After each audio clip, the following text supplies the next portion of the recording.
This is Open to Hope Radio, featuring Dr. Gloria Horsley and her daughter, Dr. Heidi Horsley, coming to you on behalf of the Open to Hope Foundation, dedicated to those who are looking for hope after loss. Now, here's Dr. Gloria.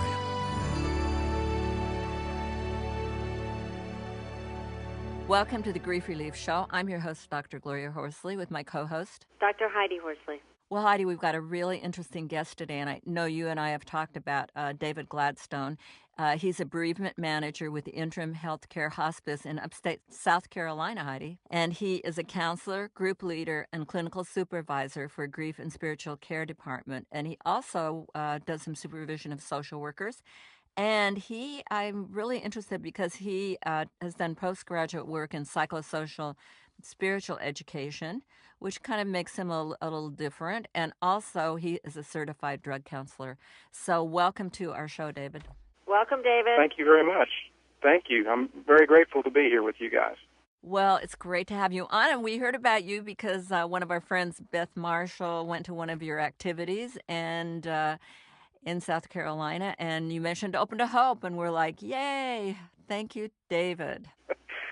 Yes, I'm really pleased that Open to Hope's out there. I've had a couple of my clients, one in particular who has struggled, and several others who've struggled with kind of getting out and finding help, and Open to Hope has been that first step for them to be able to find the resources that they need. I'm just grateful that you guys are out there. One of the things that Heidi and I really wanted to talk about for a minute, and Heidi, why don't you bring it up about alcohol and grief? Well, I love the whole marriage between the spiritual side that you have and then the fact that you are an addictions counselor, because I know that when you work with addiction, you do call on a higher power, something bigger than yourself. And I'm wondering if what you learned when you were a drug and alcohol and addiction specialist, if you could apply any of those concepts to people that are grieving. I find actually that probably it seems 25% of the folks that I work with, and of course I work with folks anywhere, even patients who are in their own end of life, dealing with their own end of life issues, but somebody within the family, whether that's the identified patient or the client or caregiver, is dealing with trying to cope with this loss through some type of behavior or even substance that ends up becoming addictive, that they ends up making their life even more out of control. And it's a little bit like sometimes called like a grief. I've heard folks call it like a grief can, or like if you can imagine a trash can, where we continually put in kind of the pain and the trauma and things in our lives that we've struggled to deal with. And a lot of times it seems in our society, at least, the answer I hear so often is, well, let's just all I need to do is I just need to stay busy. I just need to, and staying busy will help me kind of avoid the feelings, avoid the pain. But unfortunately, my experience is when we try to do that, whether it's the busyness itself that becomes addictive, and they can't. I've had some clients that they can't stop, because when they do stop, being busy, then they end up just breaking down, and they don't want to do that. So sometimes they'll turn to just a glass or two of wine. They'll turn to, of course, just a hit or two of marijuana that their families already engaged in, and their friends.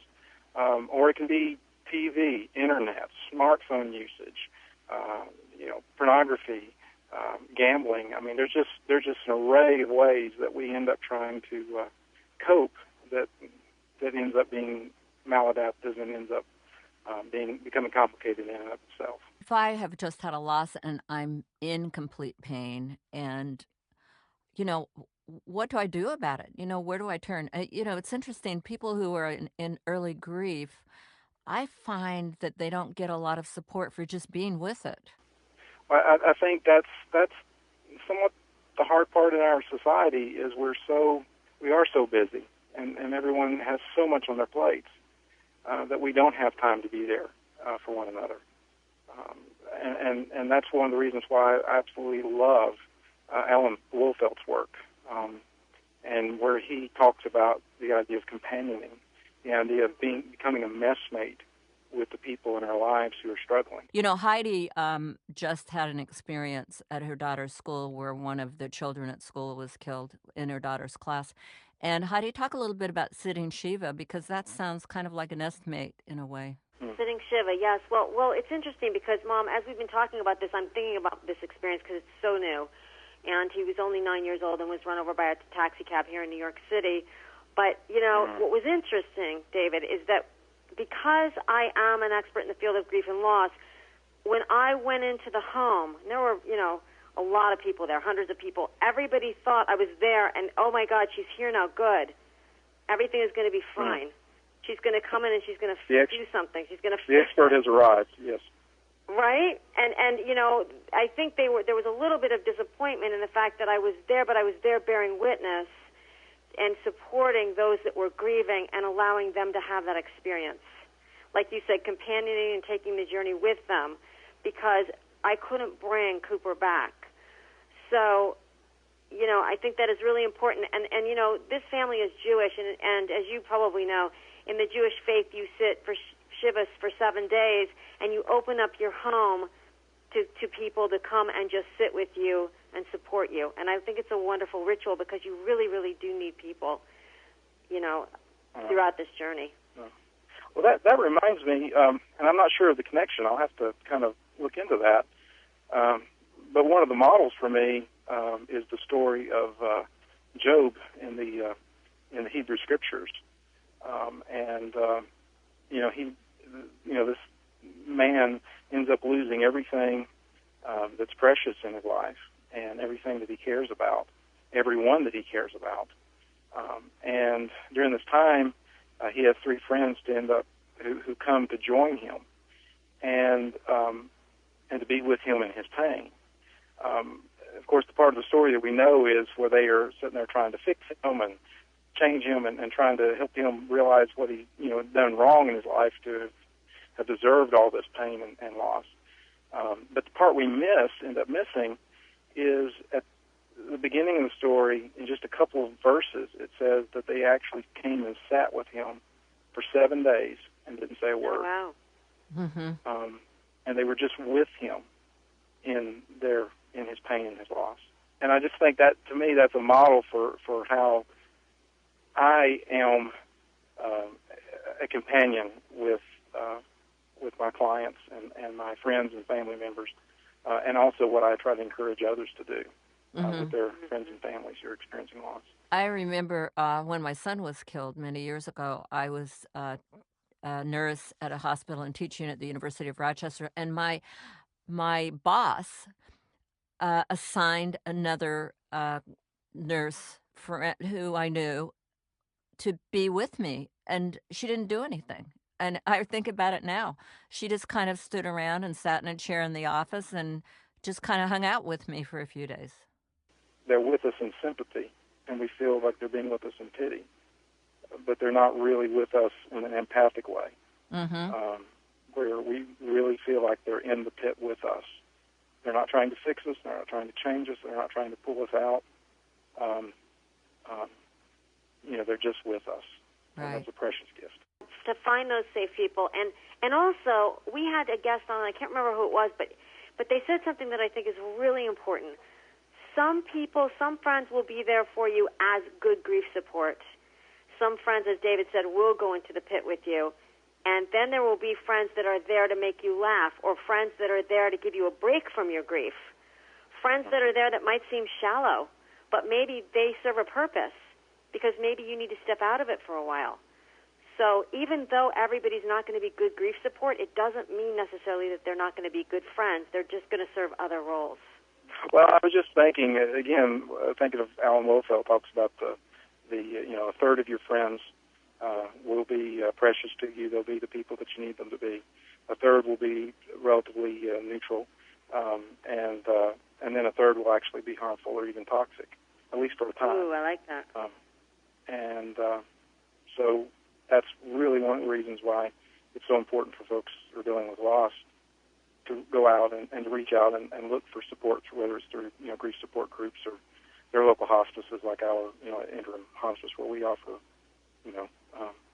grief support groups and things like that to help connect people with others who are going through what they've gone through.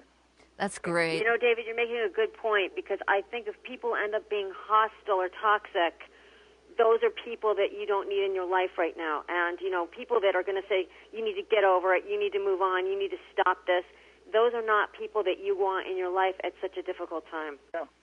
Well, and I think part of it is we during this, we live in a time of unprecedented change. And, think about the changes that happened in the last 100 years. And the seismic shifts are expected to go on for the next 50 at least. And I think, anytime you have change, whether even if it's good change, it's going to include loss. And that loss requires us to do some measure of grieving. And I just think we're all so overwhelmed. I mean, and you add on top of that we're in a global environment where we have media access. We know what's happening all around the world. When 3,000 people die on the other side of the planet, whatever. I mean, we're so overwhelmed by that sometimes I think we just can't. And we fill up our lives so much with tasks and projects and goals that we don't have room and time for more pain in our heart, and so we end up avoiding that, and that ends up we're not able to be there for one another. Right. Oh, exactly. Exactly, because that's such a good point. If you don't deal with your own loss now, it'll come up with other losses later, and also you won't be able to be there for other people. You won't be the full person that you could be. Well, let me ask you, what do you think is the most important thing that a grieving person needs to remember and apply? Well, what I found for myself, and what I encourage for so many of my clients is it's so important to engage in appropriate and reasonable self-care, and that being based on a foundation of self-compassion and patience. Again, with something often we fill our lives so much, and we don't live with margins, and I've got some colleagues that actually, when they're working intensely with their clients, require that, for instance, exercise be an essential part of their plan of care and their goals because of the endorphins and the dopamine that exercise releases. Drinking plenty of water and getting, trying to do the best to get a good night's rest. Now, all that ends up being so overwhelming for folks that are going through grief and loss, and they're already struggling with, complications with insomnia and things like that anyway. But having enough margins in their lives to be able to take care of themselves ends up making, I think, the grief process at least a little bit easier, if not a whole lot easier. Right, because the grief can be detrimental to your health if you don't do something like take a walk or, walking just 20 minutes a day can decrease your risk of stroke by 50%. One of my clients, he says that he can tell a huge difference in his attitude and his ability to deal with his, roller coaster of emotions based on, whether he was able to take his morning walk. Well, I just read something in, I think it was Vogue magazine, it was either Vogue or Vanity Fair, about a woman that lost all her children and her husband in a house fire at the same time. And she said that her therapist said to her, you have to do yoga. She didn't think she wanted to live, and she said, you have to do yoga every single day. And she did, and she said it really saved her life, that and having, a support group and a therapist, because everybody was gone. And we don't, exercise sounds like a really big word to me. I mean, take a walk around the it block. Does, you're right. Just walk around the block. Right. That's all you have to do, Baby steps are important. And I'm thinking about even restorative yoga. Restorative yoga doesn't take a lot of energy. They're just moving your body in different ways, and you're kind of just relaxing. I wanted to say, David, that one of the things we had Jed Black on, who's an expert in sleep from Stanford, and one of the comments that he made is that people sometimes take a glass or two of wine before bed at night to get them to sleep, and he said one of the problems is that you wake up about 1 o'clock in the morning when you do that. So that might not be the best way to get a good night's sleep. Choose melatonin over wine if you need something to help. Absolutely. The wine actually will make you sleepy, but it keeps you from being able to get into those deep REM cycles that you need to really feel rested, and it can actually create insomnia rather than help it. Absolutely. And one of the things that Jed also said is you're better off getting a sleeping pill from your doctor because they don't have the some of the, I can't remember what the medication is that's in over the counter. So if there's one last thing in closing the show that you'd like people to know, what would it be? Well, I would say, I think, is just, don't shoot on yourself. I think it's so easy to, the number one, Alan Wolfeld again talks about that the number one question all grief counselors get is, am I crazy? Am I, is this, this doesn't feel normal. And we come to this with so many shoulds. We should already be over this by now. We should be further along by now. We should be able to handle this without help. We should be able to pull ourselves up by our own bootstraps. And it's just so important to be easy on ourselves, to treat ourselves with the same compassion that we would treat one of our friends who's going through a similar type of loss. Well, thank you so much for being on the show today, and thanks for all the work you're doing in the area of grief and loss. I'm sure you're helping so many people, and all the wonderful training you're doing. Thank you so much. Thank you very much. Well, thank you for listening to the show today, and please visit us at our website again next week at opentohope.com. And we also count on you to please tell your friends and neighbors about our site and about the fact that we're there to help people find hope after loss. God bless.